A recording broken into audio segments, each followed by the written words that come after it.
Nous avons tous entendu le mantra « Tu peux toujours faire plus ». Qu'il s'agisse d'un podcast de motivation nous exhortant à nous lever à 5 heures du matin ou d'un post sur les réseaux sociaux célébrant le grand, le message est clair. L'amélioration de soi n'est pas seulement un objectif, c'est une obligation sans fin. Pourtant, ce qui commence comme une poursuite bien intentionnée de la croissance peut rapidement se transformer en un cycle toxique de rejet de soi, particulièrement dans la culture du hustle, où la valeur est mesurée par une productivité perpétuelle. Lorsque l'identité s'en mêle avec le besoin de constamment s'améliorer, nous risquons de nous perdre dans la poursuite d'un idéal inatteignable. Cet essai explore comment la culture du hustle glorifie l'épuisement professionnel, comment la pression de devenir meilleur érode l'acceptation de soi, et pourquoi l'amélioration de soi incessante peut mener à une crise d'identité, nous laissant épuisés, insatisfaits et plus éloignés du contentement qui nous avait été promis. La culture du hustle est devenue l'étau déterminant de notre époque, émergeant d'un mélange puissant de la mentalité avance vite et casse des choses de la Silicon Valley, de la nature précaire de l'économie des petits boulots et des succès soigneusement mis en scène sur les réseaux sociaux. Ce qui a commencé comme une drive entrepreneuriale s'est transformé en une attente sociétale qui traite le surmenage comme une vertu et le manque de sommeil comme une fierté. L'état d'esprit Rise and Grind va au-delà de l'ambition professionnelle. C'est devenu un mode de vie où les gens se présentent par leur titre professionnel avant leur nom, où les side hustles surpassent les hobbies, et où répondre « Comment vas-tu » par occupé suscite des signes d'approbation plutôt que d'inquiétude. Cette culture promeut une idéologie dangereuse de potentiel illimité, suggérant qu'avec assez d'astuces de productivité et des réveils à 4 heures du matin, n'importe qui peut optimiser son chemin vers un succès extraordinaire. Le message sous-jacent est clair, si tu ne produis pas constamment, tu gaspilles ton potentiel. Dans ce cadre, même les loisirs deviennent suspects à moins de pouvoir être monétisés, la lecture se transforme en consommation de contenu, les hobbies deviennent des opportunités de branding personnel, et les amitiés se transforment en réseautage. Le résultat est un monde où nous avons oublié comment simplement exister sans transformer chaque moment en une marche vers un idéal nébuleux de succès. L'industrie de l'amélioration de soi vend la promesse de transformation, mais trop souvent livre un cycle sans fin d'insatisfaction. Ce qui commence comme une fixation d'objectifs raisonnables peut rapidement dégénérer en un besoin obsessionnel de suivre, mesurer et optimiser chaque aspect de la vie, des cycles de sommeil à la consommation d'eau en passant par les routines matinales productives. Les applications promettent de nous aider à maximiser chaque minute, transformant le temps lui-même en une autre ressource à exploiter. Cette amélioration constante crée un effet paradoxal. Plus nous nous améliorons, plus nous nous sentons inadéquats, parce que la ligne d'arrivée ne cesse de reculer. L'excitation initiale du progrès cède la place à un sentiment rongeant que nous devrions toujours faire plus, devenir plus. Les réseaux sociaux amplifient cette anxiété en nous bombardant de versions filtrées des réussites des autres alors que nous sommes intimement familiers avec nos propres luttes en coulisses. Nous voyons le TED Talk poli mais pas les années de doute de soi, l'histoire de succès d'une start-up mais pas les entreprises ratées qui l'ont précédée. Cette réalité déformée alimente ce que les psychologues appellent la théorie de l'autodiscordance, l'écart douloureux entre notre moi actuel et les versions idéalisées que nous croyons devoir être. La tragédie n'est pas seulement que nous ne sommes jamais satisfaits, mais qu'en poursuivant ces versions parfaites de nous-mêmes, nous sacrifions souvent les qualités désordonnées et authentiques qui font de nous des êtres humains uniques. Lorsque la productivité devient identité, l'épuisement devient une menace existentielle.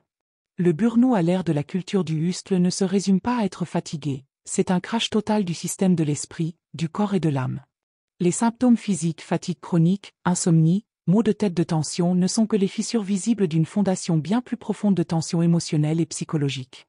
Beaucoup de performeurs ne réalisent pas qu'ils sont en burn-out jusqu'à ce que leur corps les force à s'arrêter, par une maladie ou une blessure qui ne peut plus être ignorée. Même alors, la voix intériorisée de la culture du hustle murmure que le repos est pour les faibles, que le temps de récupération est du temps perdu. Mais la conséquence la plus dévastatrice n'est pas l'effondrement physique, c'est la crise d'identité qui suit lorsque quelqu'un qui a construit son estime de soi sur la réussite ne peut plus réussir. Sans la validation constante de la productivité, il se retrouve face à une question terrifiante. Qui suis-je quand je ne produis pas ?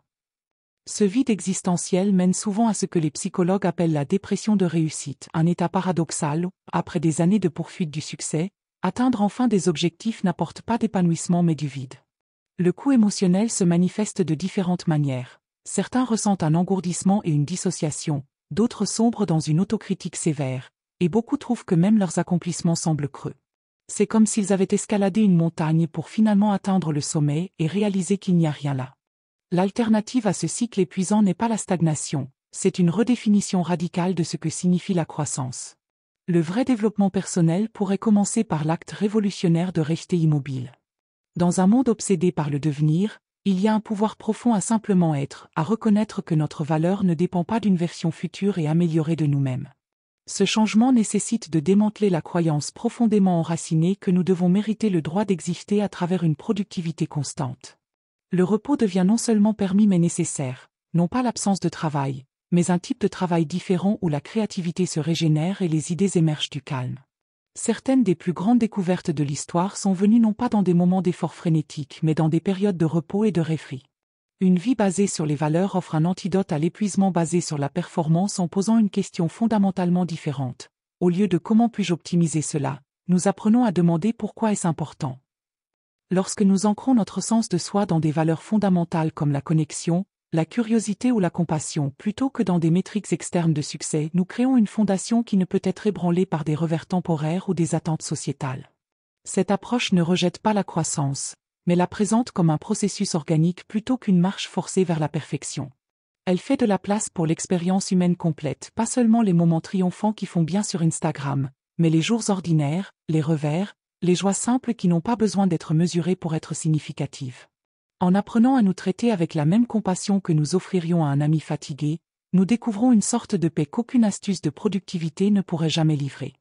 La culture du hustle se vend comme le chemin vers l'autonomisation, mais ces demandes incessantes nous mènent souvent sur une route plus sombre, une route pavée de négligence de soi, d'épuisement chronique et de la crise silencieuse d'oublier qui nous sommes sous tout cet effort. Ce qui commence comme de l'ambition se transforme trop souvent en une audition sans fin où nous sommes à la fois le performeur et le critique sévère, mesurant notre valeur en métrique de productivité et en style de vie optimisé. Pourtant, la fatigue que tant ressentent n'est pas seulement due au surmenage, c'est l'épuisement profond de l'âme d'une estime de soi conditionnelle, la lassitude de croire que nous devons mériter notre droit au repos, à occuper de l'espace, à simplement être. La voie vers l'avant commence par la prise de conscience, reconnaître quand la poursuite du meilleur devient un rejet du assez. Il ne s'agit pas d'abandonner la croissance, mais de la démêler de la honte. La vraie transformation commence sur une fondation d'acceptation de soi, pas de rejet de soi. Elle nous demande de changer la question de comment puis-je m'améliorer, à et si j'étais déjà digne de soins, exactement comme je suis. Il y a une révolution silencieuse dans ce recadrage, une qui fait de la place pour l'ambition sans burn-out, pour des objectifs sans abandon de soi. Après tout, la mise à niveau la plus profonde que nous puissions faire n'est pas à nos systèmes de productivité, mais à notre relation avec nous-mêmes, échanger le tapis roulant du progrès perpétuel pour le sol solide d'une appartenance inconditionnelle.